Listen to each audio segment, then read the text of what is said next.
অভিনেতা রাহুল অরুণোদয় বন্দ্যোপাধ্যায়ের আকস্মিক মৃত্যুতে স্তব্ধ হয়ে গেছে গোটা বাংলা ছবি জঙ্গন। শুধু পশ্চিমবঙ্গ নয়, বাংলাদেশের দর্শকদের কাছেও তিনি ছিলেন সমান জনপ্রিয়। বিশেষ করে তার প্রথম সিনেমা চিরদিনই তুমি যে আমার বিপুল জনপ্রিয়তা পেয়েছিল। অনেকেই হয়তো জানেন না, সেই সিনেমা করতে গিয়ে নায়িকা প্রিয়াঙ্কার সাথে রাহুলের প্রেম হয়। পরে বিয়ে করে সংসারও করেন। তবে প্রিয়াঙ্কার জীবনে ঘটে গেল সিনেমার মতোই কাহিনী। সিনেমার মতোই বাস্তবেও স্বামী হারিয়ে তিনি পাগল প্রায়। রবিবার পশ্চিমবঙ্গ ওড়িশা সীমান্তের তালসারি সমুদ্র সৈকতে একটি ধারাবাহিকের শুটিং চলাকালীন এই মর্মান্তিক ঘটনা ঘটে। ভোলেবাবা পার করেগা নামে ধারাবাহিকটির শুটিং শেষে বিকেলের দিকে দুর্ঘটনাটি ঘটে বলে জানা গেছে। প্রত্যক্ষদর্শীদের বরাতে জানা যায়, শুটিং শেষ হওয়ার পর একাই সমুদ্রে নামেন রাহুল। কাছে ছিলেন সহ অভিনেত্রী শ্বেতা মিত্র। তবে তিনি সৈকতে অবস্থান করছিলেন। হঠাৎই জলের মধ্যে বিপদে পড়েন রাহুল। ধারণা করা হচ্ছে তার পা বালিতে আটকে যায় এবং সেই সময় একটি শক্তিশালী ঢেউ আছড়ে পড়ে। পরিস্থিতি সামাল দিতে না পেরে তিনি ডুবে যেতে থাকেন। বিষয়টি বুঝতে পেরে সে তা চিৎকার করে সবাইকে সতর্ক করেন। অভিনেতা দিগন্ত বাগচি জানান, হয় তিনি সাঁতার জানতেন না অথবা কোথাও আটকে পড়েছিলেন। যখন তাকে উদ্ধার করা হয় তখনও তিনি জীবিত ছিলেন। রাহুলের গাড়ির চালকও জানান, তিনি সমুদ্রে নামতে বারণ করেছিলেন, কিন্তু রাহুল তা শোনেননি।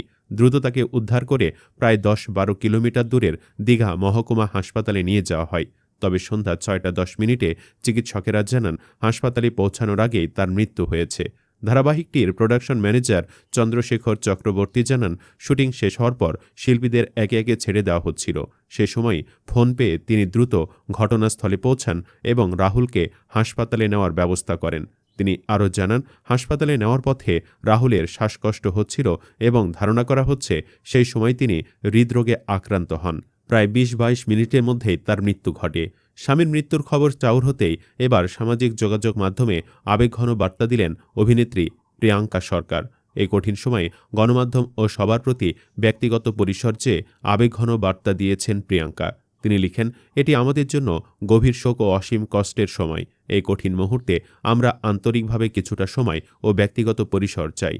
পরিবারের সবাই একসঙ্গে এই শোক সামলানোর চেষ্টা করছেন জানিয়ে তিনি আরও লিখেন, আমাদের পরিবারে একটি শিশু আছে, একজন মা আছেন, আছে প্রিয়জনেরা। আমরা সবাই মিলে এই অপূরণীয় ক্ষতি সামলানোর চেষ্টা করছি। গণমাধ্যমের প্রতি অনুরোধ জানিয়ে প্রিয়াঙ্কা বলেন, আমাদের বন্ধু ও সহকর্মীদের কাছে বিনীত অনুরোধ, দয়া করে আমাদের এই ব্যক্তিগত সীমারেখাকে সম্মান করুন। আমাদের শান্তভাবে শোক পালনের সুযোগ দিন।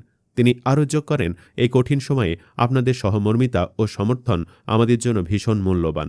তিনি জানান, বয়স মাত্র ৪৩। অভিনেতা রাহুল অরুণোদয় বন্দ্যোপাধ্যায়ের মর্মান্তিক মৃত্যু হয়েছে দীঘা সংলগ্ন তালসারি সমুদ্রে ডুবে।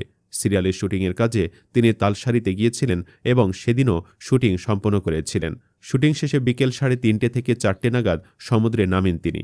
জানা যায়, স্নানের জন্য কিছুটা এগুতে আচমকা একটি বড় ঢেউ এসে তাকে ভাসিয়ে নিয়ে যায়। মুহূর্তের মধ্যেই তিনি তলিয়ে যান এবং বেশ কিছুক্ষণ তার কোনো খোঁজ পাওয়া যায়নি। পরে শুটিং ইউনিটের সদস্যরা উদ্ধার কাজে নেমে তাকে খুঁজে বের করেন এবং দ্রুত দীঘা মহকুমা হাসপাতালে নিয়ে যাওয়া হয়। তবে চিকিৎসকেরা তাকে মৃত বলে ঘোষণা করেন। বন্ধুরা, চিরদিনই তুমি যে আমার সিনেমার বদৌলতে রাহুলকে নিশ্চয়ই আপনারা চিনেন। তার এমন অকাল মৃত্যুতে আপনারা কতটা ব্যথিত জানাতে পারেন কমেন্টে। ধন্যবাদ।